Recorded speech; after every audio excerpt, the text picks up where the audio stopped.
good morning students. Standard 6 subject maths chapter 5 whose name is understanding elementary shapes.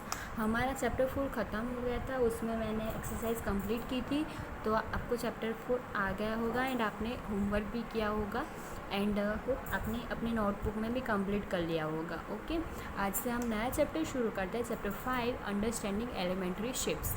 Okay, हमें shapes पता है, angle, corner, round, circle, वो सब हमने shape सारे सीखे आगे के चैप्टर में. ओके, तो हम इसमें क्या करेंगे कि कोई भी शेप हो उसका मेज़रमेंट कैसे करते हैं वो सब हम आज सीखेंगे, और कहाँ पे उसका मेज़रमेंट करने के बाद वो कहाँ पे यूज़ होगा वो हम सीखेंगे. ओके, तो हमारा आज का फर्स्ट टॉपिक है measurement line segment. Line segment क्या बोलते हैं कि 2 पॉइंट, एक लाइन है उसके ऊपर जो 2 पॉइंट्स होते हैं, वो 2 पॉइंट्स के बीच में जो बीच वाला जो पार्ट होता है उसे क्या बोलते हैं, लाइन सेगमेंट. लाइन का जो बाकी का पार्ट है उसे लाइन ही बोलते हैं, इन्फिनिटी तक जाता है वो नहीं, पर जो 2 पॉइंट एंड उसके बीच में जो पार्ट होता है उसे बोलते हैं लाइन सेगमेंट. ओके, अब लाइन सेगमेंट मेज़रमेंट कहाँ पे यूज़ होगा, तो वो अगर आपका कोई शेप है ट्राइंगल का, आपको अगर ढूंढना है कि उसका एरिया कितना है, तो आप कैसे ढूंढेंगे, तो आपको लाइन सेगमेंट मतलब जो एक साइड होगी उसका मेज़रमेंट करना आता होना चाहिए. ओके, तो हम वो मेज़रमेंट बहुत सारी मेथड से कर सकते हैं. तो फर्स्ट है कंपेयरिंग बाय ऑब्जर्वेशन. हम ऑब्जर्वेशन से बोल सकते हैं कि कौन सा लाइन सेगमेंट छोटा है, कौन सा लाइन सेगमेंट बड़ा है. वैसे हम बाय ऑब्जर्वेशन बोल सकते हैं, हम बाय आई हम देख सकते हैं एंड बोल सकते हैं कि ये छोटा है बड़ा है. ओके, यहाँ पे C A B and C D 2 line segment है. अब हम देख सकते हैं कि ये ए बी सेगमेंट बड़ा है एंड सी डी सेगमेंट छोटा है. ओके, ऐसे ऑब्जर्वेशन बाय आई ही हम देख सकते हैं कि ये छोटा है, ये बड़ा है, ये line segment A B and line segment C D छोटा है. पर अगर ऐसे दिया हो, अब इसका लाइन सेगमेंट हम बाय आई, ये बोला गया है कि ये दोनों सेगमेंट की डिस्टेंस, दोनों सेगमेंट का मेज़रमेंट सेम है. इसका डिफरेंस हम नहीं बोल सकते कि कितना छोटा है कितना बड़ा है. ओके, और ये तो हमें वैसे भी नहीं बोल सकते कि ये छोटा है बड़ा है, बाय ऑब्जर्वेशन भी नहीं बोल सकते. ओके, तो by observation method is only for compare कि कौन सा छोटा है कौन सा बड़ा है वो उसलिए, बाकी हम बाय नंबर इसका मेज़रमेंट नहीं कर सकते. ओके, अब नेक्स्ट देखते हैं कंपेयरिंग बाय ट्रेसिंग.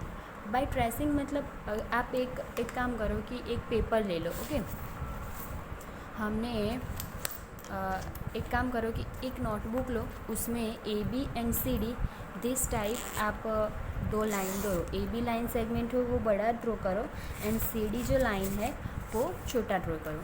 अब एक काम करो कि एक पेपर लो, पेपर लिया. अब क्या करेंगे कि उस पेपर की एक साइड हम पकड़ेंगे.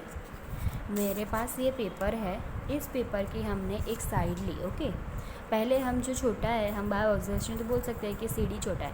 अब सी डी का हम ये ऐसे करेंगे बाय पेपर एंड क्या करेंगे, ये हमने सी डी लिया. ओके, अब हम यहाँ पे ट्रेस कर लेंगे कि इतना है. ओके, आगे का जो एक साइड है, एक कॉर्नर हम ऐसे रखेंगे एंड दूसरा ऐसे करेंगे. अब हमें ये मिल गया कि सी डी इतना है. अब क्या करेंगे कि ए बी पे हम ए पॉइंट से रखेंगे, तो रखा तो ये बड़ा हुआ.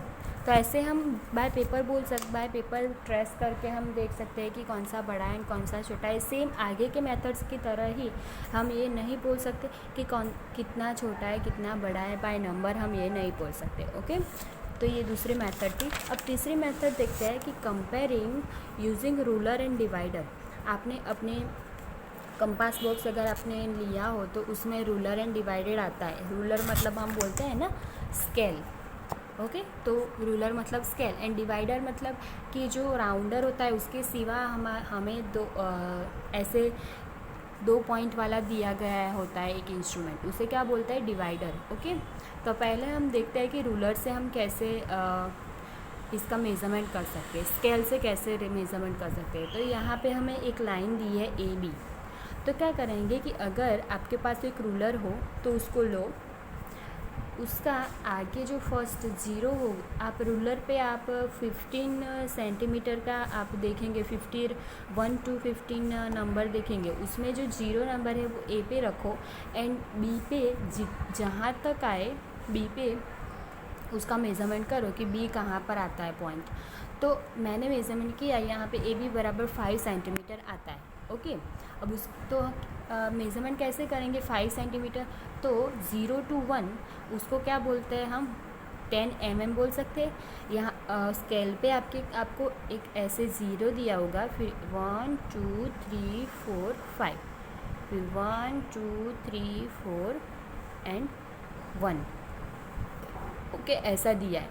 तो ये जो दो लाइन है उसके बीच का डिस्टेंस क्या हुआ 1 mm, और यहाँ पे कितने ऐसे है 10, तो 10 mm is equal to 1 centimetre. 0 to 1 ये टोटल 1 सेंटीमीटर हुआ, एंड ये जो लाइन छोटी छोटी है वो एक दो लाइन के बीच में जो डिस्टेंस होता है उसे क्या बोलते हैं 1 mm। तो यहाँ पे 10 लाइन है ऐसी, तो 10 mm हुई, तो 10 mm is equal to 1 centimetre. Okay, तो ऐसे 5 तक इसका डिस्टेंस हमने कवर किया, तो ए बी बराबर 5 सेंटीमीटर।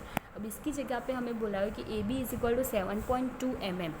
7.2 mm मतलब क्या 7 सेंटीमीटर, मतलब कि ऐसे सेंटीमीटर 0 to 1 है, तो 0 to 7 तक ऐसे आएगा, एंड 7 के ऊपर यहाँ पे 7 है और ये 8 है, तो 7 तक को कंप्लीट आया 7 सेंटीमीटर। और उसके आगे 0.2 मतलब 2 लाइन आगे जाएंगे और यहाँ पे कोई लाइन का पॉइंट होगा, जैसे बी पॉइंट है इसका, तो वैसे ही कोई लाइन का पॉइंट यहाँ पे होगा बी पॉइंट, एंड बाकी जो 7 है 7 के ऊपर बाकी के 2 लाइन होंगी, तो उसे क्या बोलेंगे 0.2 सेंटीमीटर। ओके, तो यहाँ ए बी की डिस्टेंस कितना हुआ 7.2 सेंटीमीटर। ओके, मतलब 7 सेंटीमीटर एंड बाकी के 2 पॉइंट, ऊपर के 2 पॉइंट मतलब 2 mm, तो उसका क्या बोलेंगे हम 7.2 सेंटीमीटर। ओके, तो सेम आप एक काम करना कि एक नोटबुक में लो एंड लाइन ड्रॉ करो एंड उसका मेज़रमेंट करने का ट्राई करो कि हम कैसे मेज़रमेंट कर सकते हैं। ओके, आगे का हम कल देखेंगे, आज के लिए इतना। एंड जो मैंने आज करवाया वो आप अपनी प्रैक्टिस करना और 3 टाइम्स लिखना। Okay, thank you.